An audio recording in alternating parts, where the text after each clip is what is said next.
Okay, so real quick, this is very important, and I feel like this is going under the radar.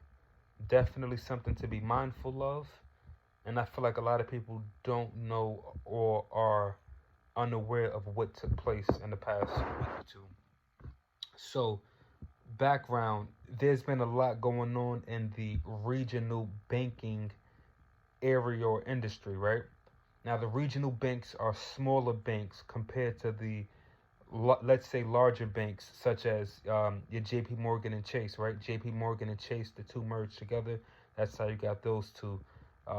Bank of America and Merrill Lynch, right? Bank of America is on the commercial side of banking, whereas Merrill Lynch is on the investing side of things. Wells Fargo, Citi. We all know the big banks, right? So this hasn't affected the big banks as of yet, and my fingers are in quotation marks. But Jamie Dimon, that's the CEO of Chase, right? JP Morgan and Chase. They just opened up a new headquarters in Manhattan as well on Park Avenue. You should check that out.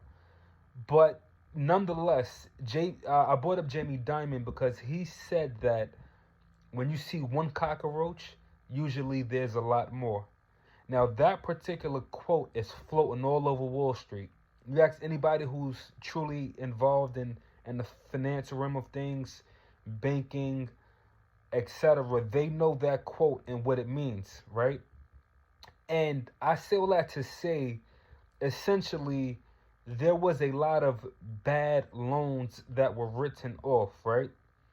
And it's looking very reminiscent of 2008, right? The GFC, the Great Financial Crisis. More so due to the subprime aspect of things. Now, anytime you hear subprime loans, that's never a good thing. Reason being, essentially what's taking place is bankers and those of the like are essentially, in my opinion, preying on people who essentially can't afford a loan, right? These people are of a lower stature from a credit perspective.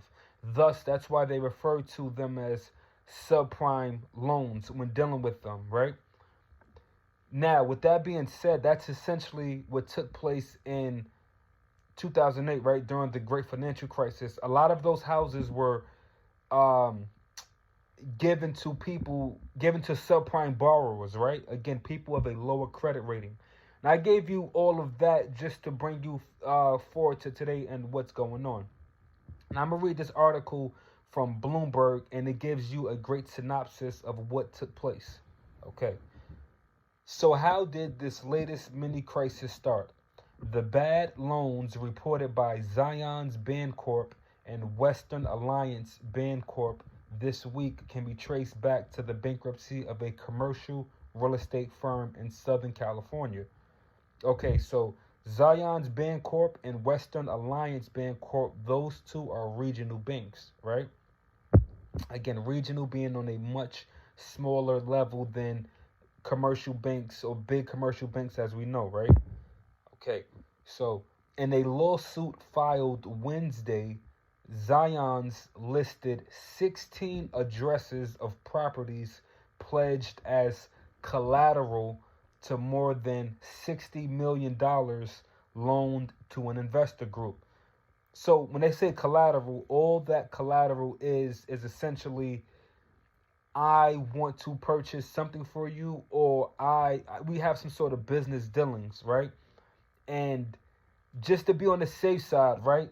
I'm going to give you this notebook. This notebook is going to be my collateral. Now, this book is worth, let's say, $100 million. Now, I don't have the $100 million in cash, but I do have this book that's worth $100 million. Now, I'll purchase anything, whatever it is, in the business transaction, and you get to keep this book in the event that the business transaction goes left, right? I.e., the $100 million. That's all collateral is. So let's keep going. When Newport Beach, California-based real estate firm Mom CA or Mom Ka Invesco sought court protection in February, 6 of those properties were listed as investments. Back when bankers at a Zion's subsidiary underwrote the loans, they made sure Zion's would be first in line for repayment if things went sideways. No, that was a lot. We'll unpack it really quick. Essentially, back in February, the 2 firms that I mentioned, they went to court, just to make sure everything is everything. All right, this is how I'm picking up, right? Court protection, right? So let's just make sure everything was everything. If this takes place, this is that, in regards to the collateral and the structuring of the deal itself, right?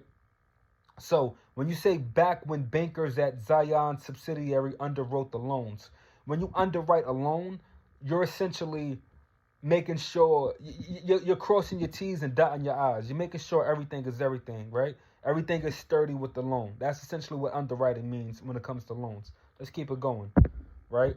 Or so they thought when Momca and Invesco filed bankruptcy, it led to a planned sale of some of its properties. It turned out that for those buildings that served as collateral for the loans Zion's issued, other firms were first to be paid. A similar situation hit Western Alliance. So essentially what took place is they got finessed, right? They went to court and they essentially said, Joe, if anything goes left within this business deal, you're first in line to get paid. You're getting yours off top. That's what they said, but that's not actually what took place. What took place was they essentially said the same thing to other people, right? Other investors who were dealing in the transaction. So now it's a big mess because now they're filing for bankruptcy and you have several different investors, several different banks that need their paper. And everybody's under the same impression. I'm getting mine first, when in all reality, that's not the case. Okay. Relative to the collapse of First Brands Group and Tricolor Holdings, the losses disclosed by the 2 regional lenders might seem small. In other words, Wall Street is saying it's not really that bad. It happens all the time. We'll chalk it off, whatever. Still, the back-to-back reveal of loan fraud has renewed the simmering debate on Wall Street about whether the era of freewheeling capital is about to experience what can euphemistically be called a sudden deceleration to the detriment of banks and non-banks alike. I know that was a lot. You can look it up yourself on what's exactly is taking place, and you can potentially break it down much better than I did. But the banking sector itself is looking sus from a regional perspective, right? On a very low area. What's significant about that, or conversely to that rather, banks just reported earnings, right? It's earnings season. And a lot of big banks have beat on earnings, right? They had massive net revenue increases, especially from trading perspectives and things of the like. So thus, a lot of people are not taking this particular debacle. They're not taking it as serious because the big banks are saying it's not that serious. Plus, big banks just did well during their earnings season. Now, bear in mind, Jamie Dimon, who's the CEO of JP Morgan, he said, usually when you see one cockroach, there's a lot more. He's essentially saying that although this may be small, if this particular thing happened, it could potentially trickle down and things may potentially get worse. Hence the other cockroaches, right? We'll see. I just wanted to share that with you all. I wasn't sure if you knew what took place, and I feel like it's being whispered about. Stay tuned. Heavy on investments.